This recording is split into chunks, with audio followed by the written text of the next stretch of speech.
Hey, what's going on, guys? Welcome back for the review of the Motonuclear Legend of Star General Zaun and White Dragon Horse. If you missed the unboxing video, feel free to check that out, but I've got the kits built up. Now, there was a ton of runners in this, so I separated the unboxing video and the review video so that you guys could check out all the contents and everything.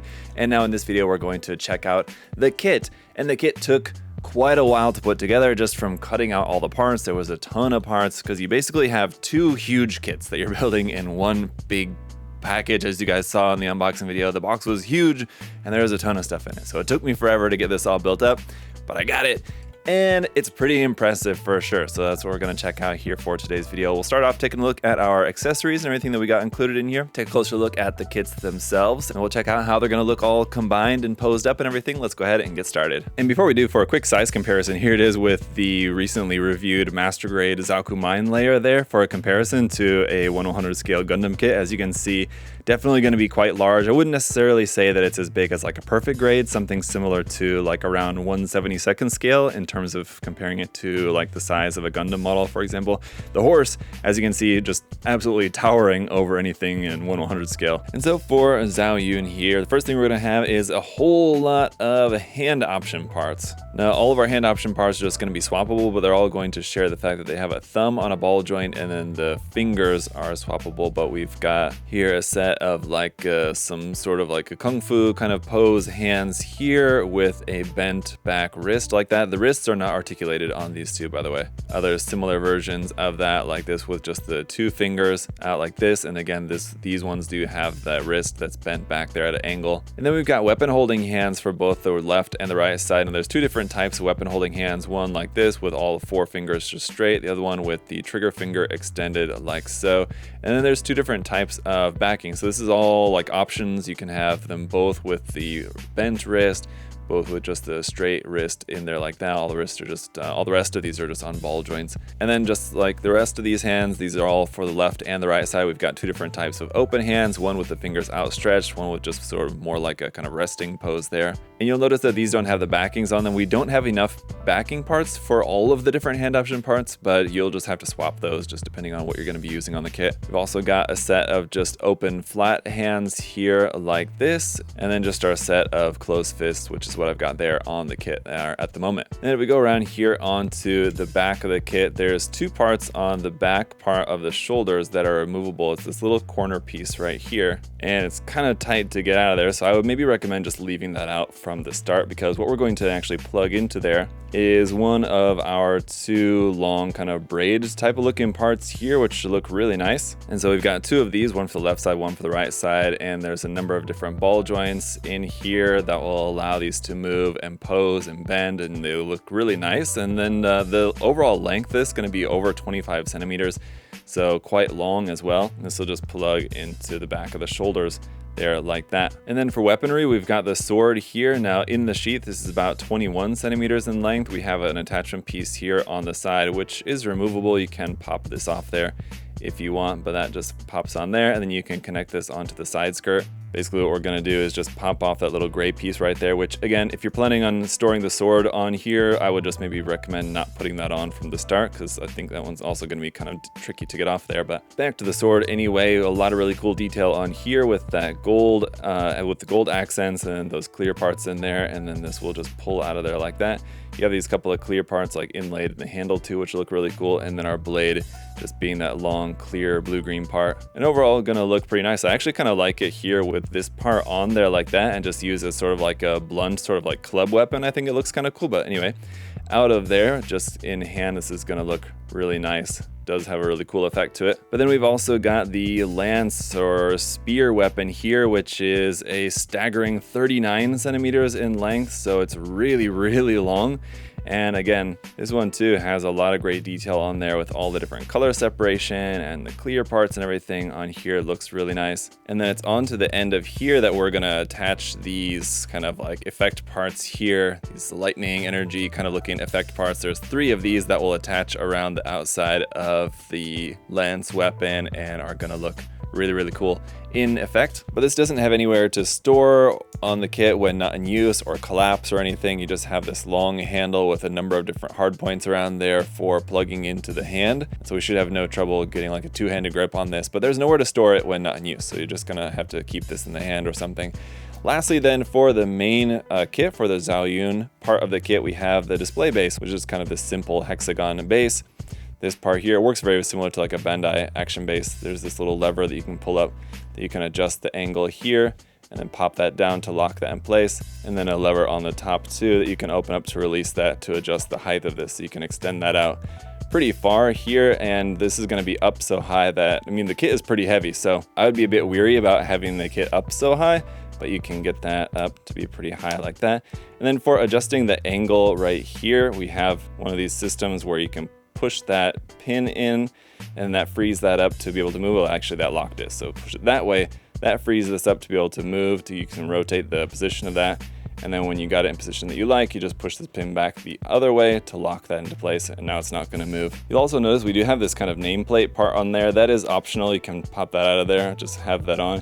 It's a shame that we didn't have any decals or stickers or anything to be able to put on there. Would have been nice to have something to put on that little piece. But on that note, let's move on to the accessories here for the white dragon horse, and starting off with its parts for the display base. So you have basically this part, which is going to attach onto the front of here. So we've got to pop this one out, and this will attach onto the front by using a couple of connection pieces you have to put on the underside. So 1, 2 of those will hold that together. And then this connection arm will actually plug here in between, just onto there like so. So that'll also hold the two pieces together. And this has this lever, and if you undo that on the top, this part will also extend out there like that, but I'm not exactly sure why, because the other part of the base, this one here, well, I guess this one has this part here which you can change the angle of, and there's not any locking mechanism for that. This part up here at the top has the same kind of locking mechanism like on the other one, except that this one is all metal parts for this one, so it's going to be much more substantial. So you can pop that out one way, and this will move, you know, forward, back, and then you pop it in the other way, push it back through, and now that's locked into place and it's not going to move. So this will plug into this big square hole here. And then I guess depending on what angle you want this part to be at, say if you wanted this to be like up here like this, then you just undo this and extend that out kind of to fit in there, lock this back down, and then that's gonna kind of hold up the bulk of the kit there. Now where that's gonna actually plug onto the kit, funnily enough, is gonna be right here. You're gonna have to just pop off this little flap, and that's where the action base, the display stand plugs into there. And it does have me a bit worried about the weight distribution of this, because you would think that then there's gonna be a whole lot of weight at the front that's not gonna be supported. Here on the top, we've got like our saddle piece here. So if you wanted to have the kit just displayed separately or something like that, you wanted to do something with this just kind of on its own, you can have it without the saddle, but we're going to put the saddle on, so we're going to pop this piece out of there like that, and then you can just put the saddle on there like so. But if you want to actually connect the two kits together, you have to remove that black piece off the top, which just fell out of there, and then replace it with this connection piece right here, and then that's how you can connect the Zaun kit onto the top of the horse. Now, as for some of the main features here of the horse kit, there's no other accessories that we have for this. Just to kind of take a look around here, we got a ton of detail, a ton of great part separation, and a ton of weight. This thing is really heavy. In the main body, there's not really any articulation. It's just kind of one big, heavy, hefty chunk there. As for the back legs, you can kind of adjust the angle slightly in and out on those, ever so slightly, mostly just going to be rotation there for those. And you've got your knee bend here at the back. It's kind of backwards knee, very horse style, right? And then the hooves, the feet, are going to be able to move a little bit there as well, with a couple of points of articulation. Quite heavy, and these parts here at the back can also move there as well. For the front legs, although the joint is going to be a little bit different, they're going to move very similarly. The knee will bend, the hoof can bend, and so you can adjust the angle as needed for those. You'll notice we have these hanging parts here on the front, which are similar to the ones that are hanging on the front skirt of the main kit. And then we have this flexible wire here that you can bend and pose as needed. The neck has a few points of articulation, although I feel like you're not really gonna get too much articulation out of it. Basically, you can kind of extend the neck joints out a little bit. They kind of accordion, and then that will give you a little bit more range of motion in there, although it's gonna be not much. And you can see I need to adjust the wire here to go along with that. So here on the head, some really nice detail with the metallic green parts and all the clear parts and everything. The mouth does open there as well, and in particular all these clear blue parts there for the mane look really nice, and the plated silver parts, these like chrome plated parts that you have on the inside of those blue parts, make sure that that's going to shine really nice and brightly. So I mean, that part in particular of the horse looks really impressive. As for the main figure here, just to take a nice close-up look at this, again, just a ton of detail and part separation all throughout the kit, but in particular here for the head, I mean, you can really notice all little details. You have this kind of dragon motif going on here for the top of the head, sort of the helmet. You have this clear effect sort of hair part there out the back. You can turn and rotate that and kind of adjust the angle of it slightly, although not too much. And the same thing with like these parts here on the shoulder, like a lot of this stuff moves a little bit here and there. You can get little bits of movement, like these front skirt parts can move.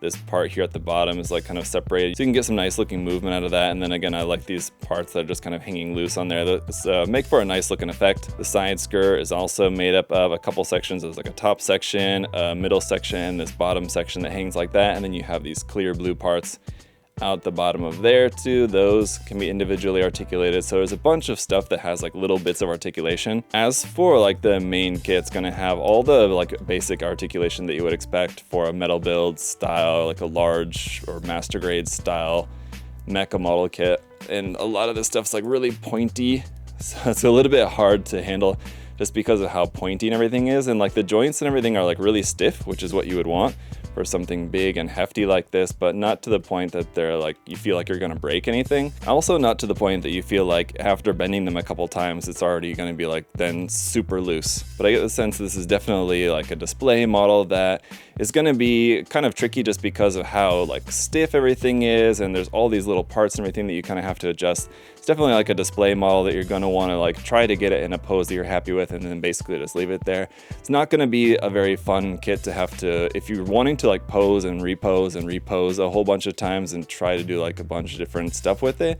It can do a lot of different things, especially with like the couple of different weapons that we have included, and then the fact that you have the stand that you can use for just the main kit, just for the Zhao, or you can combine the stands if you're going to be combining the kits, which probably you're going to want to be combining the kits. Of course, you can pose them separately, I suppose, but assuming that you're going to want to have the Zhao riding on the horse, you know, as your way to permanently display the kit, it's the kind of kit that's going to be really impressive. It's quite large and just has a ton of detail and part separation on there. Very flashy with all the clear parts, the chrome silver parts and everything like that. So it's definitely like a centerpiece, display piece kind of model kit for sure. And it definitely feels like that when you're building it too, because like I said, this took me a long time to build. It's been a while since I've built a model kit that took me this long to just put the kit together. I haven't even done any like panel lining or anything, detail painting or anything on this at all, which you absolutely could do, especially on a lot of like the white areas on the horse.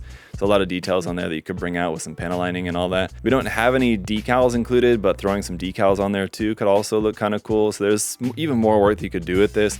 And you know, this is just a kit that you could spend a ton of time on. And on that note, it's one of those that you just have a ton of value too, because the price for what all you get in here is quite reasonable. I feel like there's just a ton of kit in here. At least I know for here at USA Gundam Store, this going for about $155. Certainly quite reasonable for just the amount of stuff that you get in there. And then the quality is really good too. If you're worried about like fitting issues or anything like that, I didn't have any issues actually. There was one little part on like this, like one of the side parts on like the side of the foot that I thought maybe just had a little bit too much flash on the part. So I trimmed that a little bit before putting it on. And that's actually the only part on here that I'm having a trouble with that part coming off now. So leave the flash on the parts because that's just going to ensure everything's going to fit really well. Don't trim anything down too much unless you want to just have to glue it later. So that part that I trimmed the connection peg ever so slightly keeps wanting to pop off on me now. So the fit of everything is actually really great. The quality of the plastic seems good too, so it should hold up pretty nicely. And then the pre-built frames really help as well too, for these kits just being quite big and heavy. I don't get the sense that these are going to loosen up and get kind of like janky feeling over time. They should hold up really nicely obviously, in your display case. So it's definitely one that I could recommend for you guys. It has a certain aesthetic appeal to it. Of course, you know, this may not be an aesthetic that everyone's into. It's certainly not the kind of thing that I'm normally into, but I did really appreciate the opportunity to try something like this, because it's not something that like I may have picked out for myself, but I had the opportunity to build this, and especially build it early. And so it's certainly something different and unique for me that I know that a lot of you guys might be interested in. So I hope that you guys enjoyed taking a look at this kit here today. And after watching the review now, if this looks like something that you might be interested in, I would definitely say to check it out, guys. I know this should be coming out, I think, sometime within the next couple months for like full release, at least here in the US, here at US Gundam Store. I believe we do still have it available for pre-order at the moment, so you guys can check the link in the video description there down below. That's just about going to do it here for the review. As you can see, pretty impressive kit. Let me know your thoughts on it down in the comment section below. And if you enjoyed the video, make sure to leave a like, make sure that you're subscribed as well to stay tuned for more stuff coming up in the future. But that's it for today, guys. We'll see you in the next one. Later.